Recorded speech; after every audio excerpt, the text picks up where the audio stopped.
Hey everybody, Nate here, back with another episode of Backstage with Nate. This week's video is geared at our younger performers. I'm going to give you my list of the top 10 shows that I think kids and their parents and teachers should know about as they start to enter into the world of musical theater. Stay tuned.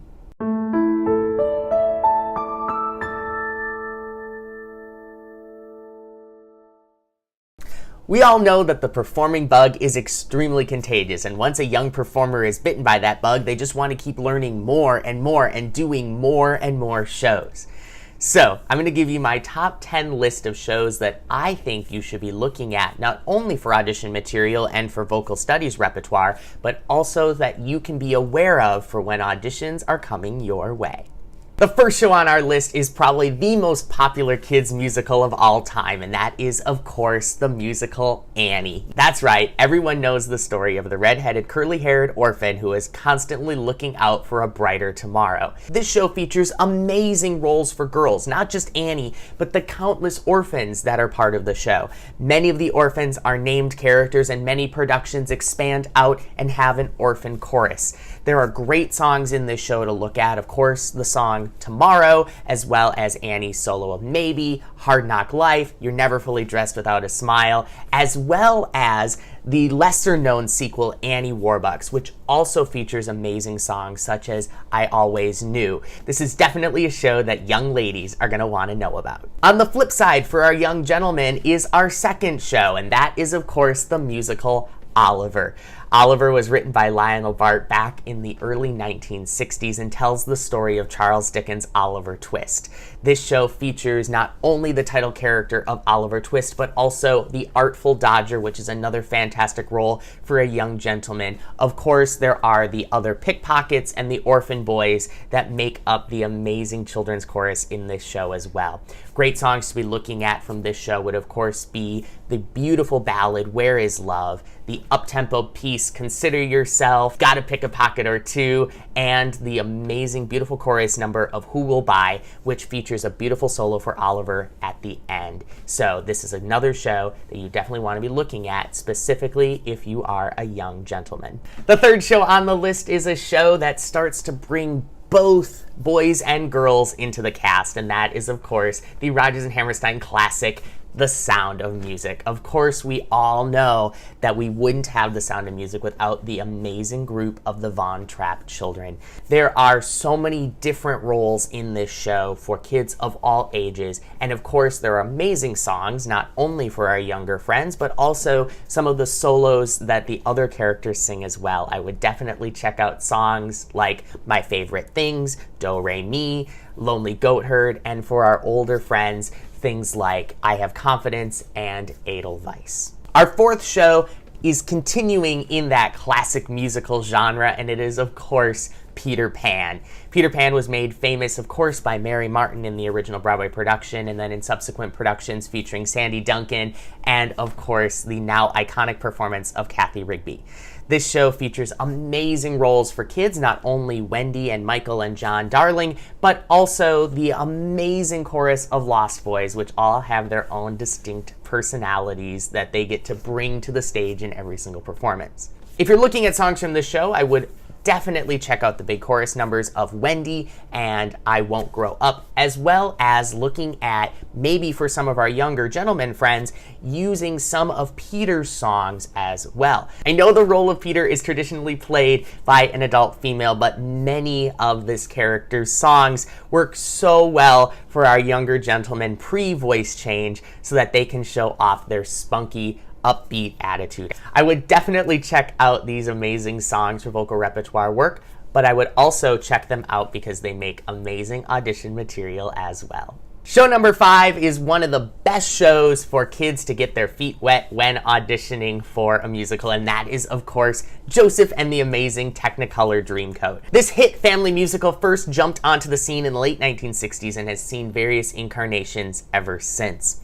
This show is great because it not only features beautiful solo work such as Any Dream Will Do, which makes a great repertoire piece, it also is a fantastic opportunity for young performers to get started in the world of musical theater. There is a huge children's chorus that allows kids to get that first theater experience while being in kind of the comfort of a larger ensemble. So if you see auditions for Joseph in your local community, I would definitely check those out. Show number 6 is very similar to Joseph, as it features a huge children's chorus and is a great way to get your feet wet in performing in musical theater, and that is, of course, The Wizard of Oz. Obviously, the role of Dorothy is a dream role for so many, but what makes Wizard of Oz so fantastic is the amazing chorus of Munchkins.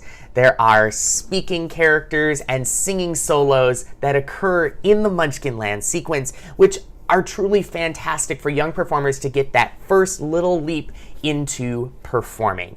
Another great thing about this show is that the songs for the main characters of Dorothy, Scarecrow, Tin Man, and the Lion are absolutely fantastic for vocal studies and for auditions. They show tons of personality, and that's really what's so important as we're learning to perform these musical theater pieces. We want to make sure that we can showcase not only your vocal abilities, but your acting abilities as well, making sure that you can tell a story. A little known fact about The Wizard of Oz is that there are actually 3 different versions of the stage musical.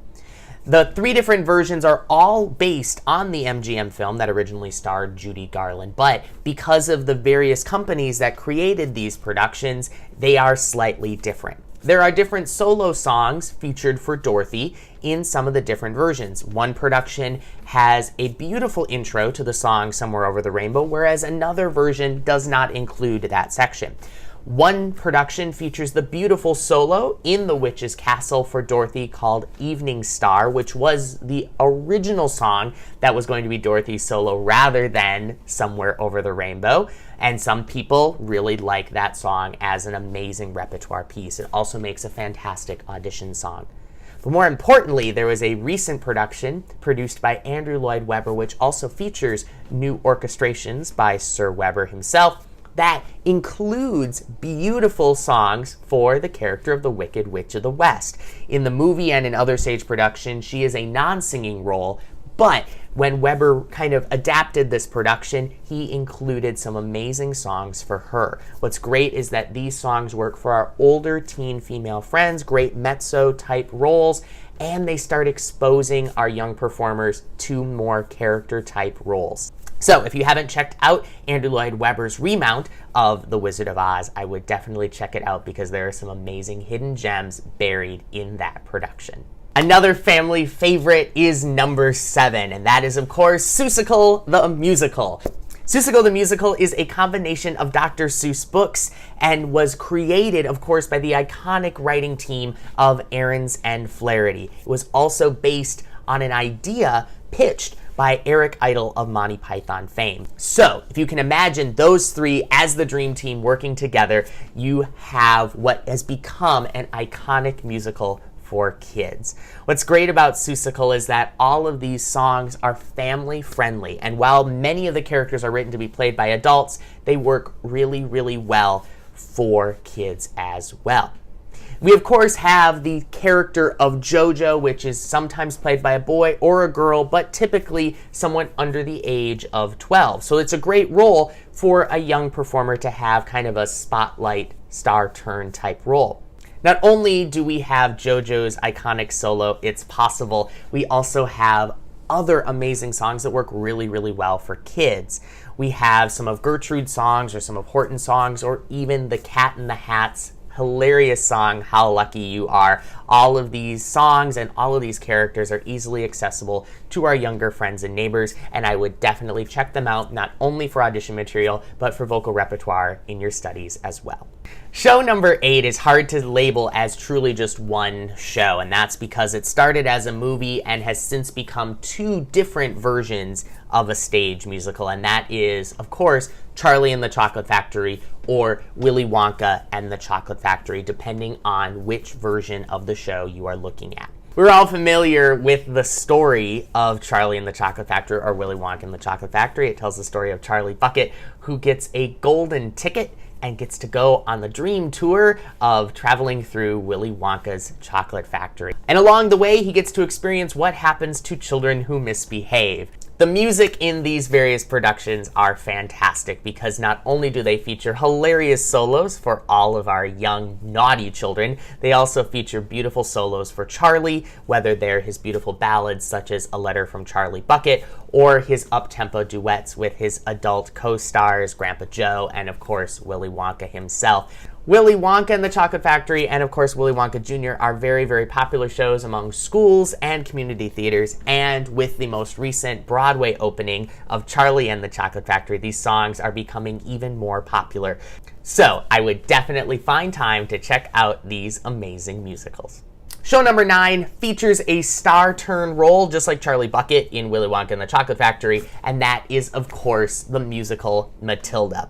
While rights aren't publicly out for Matilda the musical yet, there are still amazing songs that are featured in this show for kids, not only just for Matilda, but beautiful songs for some of her classmates as well. The title character, Matilda, is definitely a fantastic role for a young lady who loves to belt. If you have a young lady who loves singing the material from Annie or Annie Warbucks, I would definitely suggest that she check out the material for Matilda.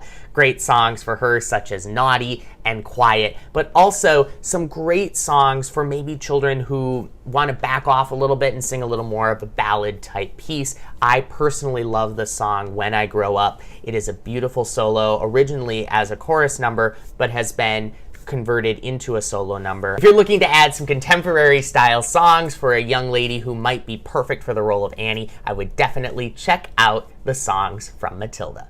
Show number 10 is, of course, A Christmas Story. What list of kids' musicals would be complete without this now iconic Pasek and Paul musical? It is everywhere. From community theaters and professional companies doing it to the new made-for-TV musical movie that will be coming in the very near future, this show is everywhere. A Christmas Story is, of course, based on the iconic 1980s movie that tells the story of Ralphie and his Christmas dream of getting a Red Ryder carbine action BB gun. This hit musical is written by the iconic writing team of Pasek and Paul and features such great hits as Counting Down to Christmas, Somewhere Hovering Over Indiana, and of course, Ralphie's big solo number, Red Ryder Carbine Action BB Gun. These songs are great solo numbers for young boys, but many of them can be adapted as great solo pieces for studio work or for audition work for young ladies as well. If you are unfamiliar with the amazing music featured in A Christmas Story, I would definitely take the time and check it out. That's it for my list of top 10 shows I think all kids and their parents and teachers should know, but I do want to point out there are countless shows out there that feature young performers. There are tons of shows out there that highlight the talents of young performers. They just might not be a very kid-dominated musical. So, I would love to hear what shows you think should be included in that list. What are some other shows that you think young performers should know? Post them in the comment section below. That's it for this episode. I hope you found the information useful. If you liked the video, please give it the thumbs up. The more thumbs in the air, the more episodes will be coming your way. If you haven't yet subscribed to my YouTube channel, go over and click that big red button so you get notified whenever I post a new video. If you haven't yet followed my studio on social media, all the links for doing so are included in the description below. If you're interested in scheduling a coaching session with me, or maybe you're a fellow teacher interested in a masterclass, you can find out more information about scheduling those on my website. Again, the link is included in the description below. Thank you guys so much for checking out this episode, and I hope this information gets you even closer to finding your stage door. See you soon.